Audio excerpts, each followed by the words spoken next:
ଆଜିର ପ୍ରସଙ୍ଗ କୃଷି କ୍ଷେତ୍ରର ଉନ୍ନତିରେ ସରକାରଙ୍କ ପ୍ରତିବଦ୍ଧତା। ଆଲେଖ୍ୟ ମଳରଞ୍ଜନ ମିଶ୍ର, ଉପସ୍ଥାପନରେ ମୁଁ ମହେଶ୍ୱର ସାହୁ। ଦେଶର ଅଭିବୃଦ୍ଧି ଓ ବିକାଶରେ କୃଷକଙ୍କ ଅବଦାନକୁ ସମ୍ମାନ ଜଣାଇ ଆଜି ଜାତୀୟ କୃଷକ ଦିବସ ପାଳନ କରାଯାଉଛି।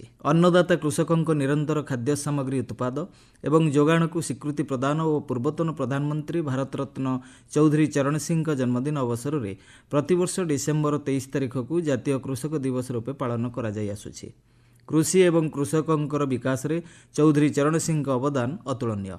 ମଣିଷ ବଞ୍ଚିବାର ଯେଉଁ 4ଟି ମୌଳିକ ଆବଶ୍ୟକତା ରହିଛି ସେଥିମଧ୍ୟରୁ ମୁଖ୍ୟ ହେଉଛି ଖାଦ୍ୟ, ଯାହା କୃଷି କ୍ଷେତ୍ର ହିଁ ମିଳିଥାଏ। ଆମକୁ ନିରନ୍ତର ଖାଦ୍ୟ ଯୋଗାଉଥିବାରୁ କୃଷକ ଭାଇଙ୍କୁ ଆମେ ଅନ୍ନଦାତା ଭାବେ ସମ୍ବୋଧନ କରିଥାଉ। ଏହି ଦିବସ ପାଳନ ଅବସରରେ କୃଷି ଓ କୃଷକ କଲ୍ୟାଣ ମନ୍ତ୍ରୀ ଶିବରାଜ ସିଂ ଚୌହାନ ଚୌଧୁରୀ ଚରଣ ସିଂଙ୍କୁ ଶ୍ରଦ୍ଧାଞ୍ଜଳି ଅର୍ପଣ କରିବା ସହିତ କହିଛନ୍ତି, ତାଙ୍କ ଚିନ୍ତାଧାରା ସର୍ବଦା ଏକ ବିକଶିତ ଏବଂ ଆତ୍ମନିର୍ଭରଶୀଳ ଭାରତ ଗଠନରେ ପ୍ରାସଙ୍ଗିକ ହୋଇ ରହିବ।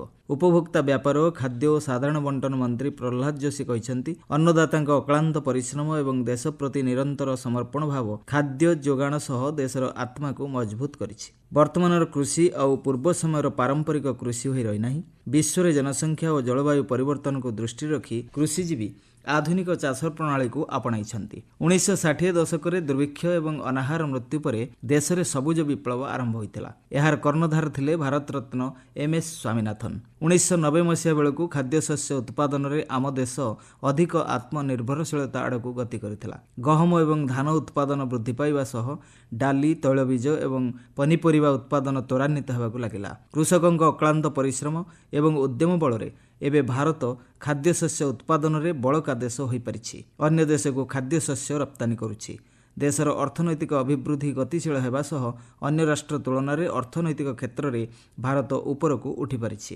କୃଷି କ୍ଷେତ୍ରରେ ପରିବର୍ତ୍ତନ ଆଣିବା ପାଇଁ କେନ୍ଦ୍ର ସରକାର ଅନେକ ପଦକ୍ଷେପ ଗ୍ରହଣ କରିଛନ୍ତି। କୃଷକଙ୍କ ଲାଗି ଉତ୍ପାଦ ପାଇଁ ଉଚିତ ମୂଲ୍ୟ ସୁନିଶ୍ଚିତ କରିବା, କୃଷି ଅର୍ଥବ୍ୟବସ୍ଥାକୁ ସୁଦୃଢ଼ କରିବା ଏବଂ ଜାତୀୟ ଆବଶ୍ୟକତା ସହିତ ଫସଲ ଉତ୍ପାଦନକୁ ସଂଶ୍ଳିଷ୍ଟ କରିବା ପାଇଁ ସରକାର ବହୁବିଧ ପ୍ରୟାସ ଜାରି ରଖିଛନ୍ତି।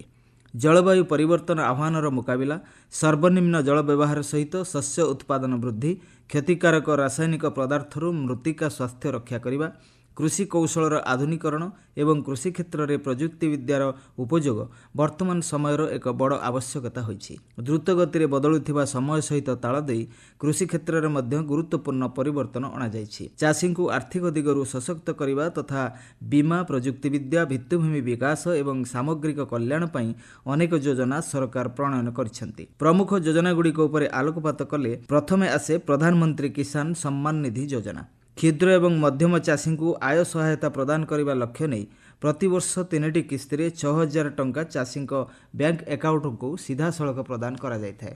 ପ୍ରଧାନମନ୍ତ୍ରୀ ଫସଲ ବୀମା ଯୋଜନା ପ୍ରାକୃତିକ ବିପର୍ଯ୍ୟୟ ଏବଂ ରୋଗପୋକ ଜନିତ ଫସଲ କ୍ଷତିରୁ ଚାଷୀଙ୍କୁ ସୁରକ୍ଷା ପ୍ରଦାନ କରିଥାଏ। କିଷାନ କ୍ରେଡିଟ୍ କାର୍ଡ ଯୋଜନା ଚାଷୀଙ୍କୁ ସ୍ୱଳ୍ପକାଳୀନ ଋଣ ପ୍ରଦାନର ସୁବିଧା ଦେଇଥାଏ। ପ୍ରଧାନମନ୍ତ୍ରୀ କୃଷି ସିଞ୍ଚାଇ ଯୋଜନା ଜଳସେଚନ ଦକ୍ଷତା ବୃଦ୍ଧି କରିବା ସହ ପ୍ରତି ବୁନ୍ଦା ଅଧିକ ଫସଲ ଅଭିଯାନକୁ ପ୍ରୋତ୍ସାହନ ପ୍ରଦାନ କରିଥାଏ। ଇ-ନାମ ଯୋଜନା କୃଷି ଉତ୍ପାଦନ ପାଇଁ ଏକୀକୃତ ଜାତୀୟ ବଜାର ସୃଷ୍ଟି କରିଥାଏ। ସାରର ସନ୍ତୁଳିତ ବ୍ୟବହାରକୁ ପ୍ରୋତ୍ସାହନ ପ୍ରଦାନ କରିବା ଏବଂ ମୃତ୍ତିକା ସ୍ୱାସ୍ଥ୍ୟକୁ ଉନ୍ନତ କରିବା ଲକ୍ଷ୍ୟ ନେଇ ମୃତ୍ତିକା ସ୍ୱାସ୍ଥ୍ୟ କାର୍ଡ ଯୋଜନା ପ୍ରଚଳନ କରାଯାଇଛି। ଅନ୍ୟ ଯୋଜନାଗୁଡ଼ିକ ମଧ୍ୟରେ ରାଷ୍ଟ୍ରୀୟ କୃଷି ବିକାଶ ଯୋଜନା, କୃଷି ଭିତ୍ତିଭୂମି ପାଣ୍ଠି, ପରମ୍ପରାଗତ କୃଷି ବିକାଶ ଯୋଜନା ଏବଂ ପ୍ରଧାନମନ୍ତ୍ରୀ ମତ୍ସ୍ୟ ସମ୍ପଦ ଯୋଜନା ଆଦି ରହିଛି।